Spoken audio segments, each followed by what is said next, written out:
You are listening to Single Smart Female. This is Jen, explaining the possibilities in your love life and examining your mantourage dating experiences. I am here to help you do life and love on your terms by tipping the scales of love permanently in your favor. So don't forget to text this episode to all of your single smart girlfriends, and let's get started. Hello, single smart female. It's your romantic fairy godmama coming to you today with a quickie. Today's quickie topic is how to handle loneliness while you are single. So, the first thing I'm going to tell you about this is that I think the number one thing to know about handling loneliness as a single woman is I'd never ever recommend sex to cure loneliness. It's self-defeating because a lot of times, yes, we're craving attention, we're craving affection, things like that.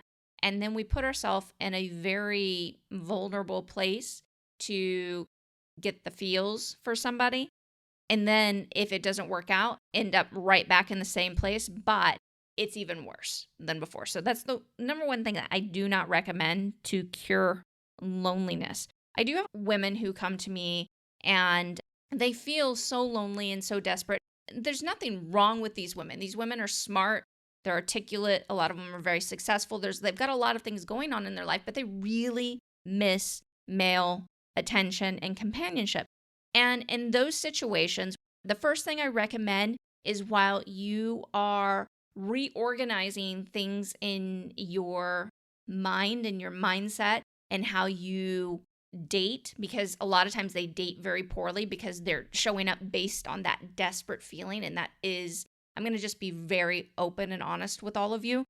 It's an energy that will not get you what you want long term. It might get you some momentary stuff, but it will not get you what you want long term. And it makes you feel like shit over and over again. But if you are one of these women that are missing male companionship, what I want you to do to start off with while you're doing all the rearranging is I want you to hire men in your life, okay?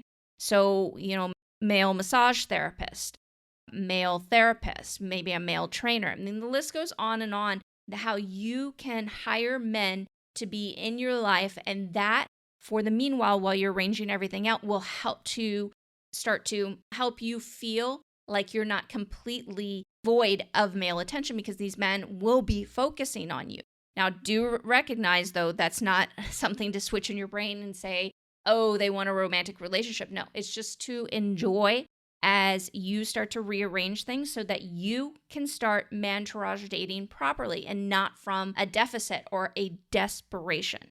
Now, the other thing a lot of women are missing when they do this, when they feel like they have extraordinary amount of loneliness, is that they're really missing in-person community. And, for a while now, we've been building up this world where we're supposed to do everything on Zoom and everything is connected via internet.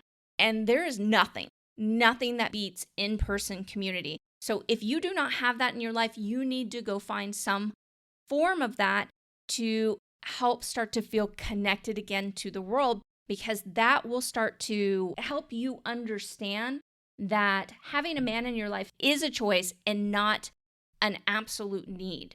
All right. Having a man in your life is a great thing. It's a wonderful thing, but it's a desire. It's not an absolute need.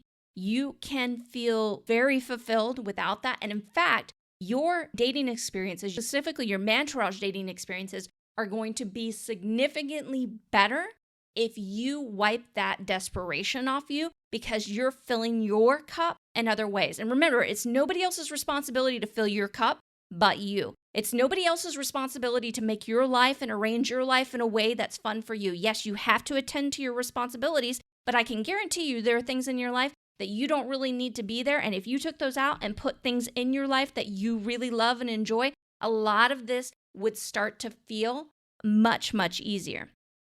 And then finally, what's also important in all this is that you have to be comfortable with your own company. If you really hate your own company, this is going to be really, really challenging. Be comfortable with, who you are. Take yourself out on a date every once in a while. Enjoy a night on your own. Enjoy all that, because pretty soon, if you learn to mantourage date with me the right way, you're going to have very little free space unless you create it yourself. Hey, Lover Girl. Thanks for joining me today and texting this episode to all of your single smart girlfriends. If you have a question that you'd like to submit for on-air consideration or want to learn more about working with me, then meet me over at singlesmartfemale.com. See you there.